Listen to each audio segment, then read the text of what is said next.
about 30% brighter. So if you do get a cool picture of that, send that in. We would love to see it. Making plans to watch any of the spring training games. It's going to be gorgeous weather for that. Just a few isolated rain areas, so nothing on the severe side. And dew points is a good indication of just how dry the air actually is. When these numbers are in the 30s, it is dry out there, folks. Do expect to see this continuing to work its way to the south. So that's going to give us an opportunity for some scattered rain here in Southwest Florida. I don't know about you, but I am tired of these breezy conditions. But the good thing is, if you are too, it will be over by tomorrow. In Ohio, then in New York, everybody has their own names. And, in Cuba, we call it the chupacabra. So those lingering clouds. But you know what? It could be a lot worse. It could be freezing, guys. Oh, yeah, it could be wet, rainy, a lot of things. So I'll take the clouds, the late sunrise. Yes. Because we do have that late sunset.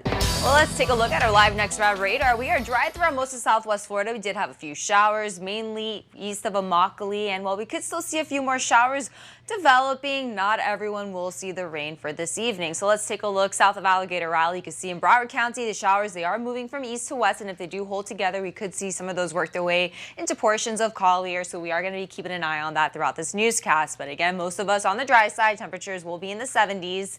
Sunset a little after 7:30 p.m. So take a look. We didn't have nearly as many clouds as we saw over the weekend yesterday. Just looking at some partly cloudy conditions at the moment throughout Southwest Florida. So taking a view over in Estero, we have some motors out there, not nearly as breezy either. Even downtown Fort Myers, we do have a few clouds out there for this 4 o'clock hour. Temperatures in the low 80s, and with the humidity at 44%, we're not noticing too much of a feels-like temperature there. But later this week, we do expect to see higher humidity, and that's going to make temperatures feel a lot hotter than what they actually are. So 83 out the door in Naples. We have the low 80s from Punta Gorda to Port Charlotte, 81 in Lehigh Acres, Immokalee also 81, Clewiston sitting at 75 degrees. Now, if you thought today was warm, we're only going to get warmer, especially for Thursday at 86. And then the steamy conditions work their way in by Friday, going into the weekend, where we could see some record heat for your Saturday, even for St. Patrick's Day, with temperatures still in the upper 80s. So take a look. By the time you wake up in the morning, we're going to see temperatures in the mid to low 60s all throughout.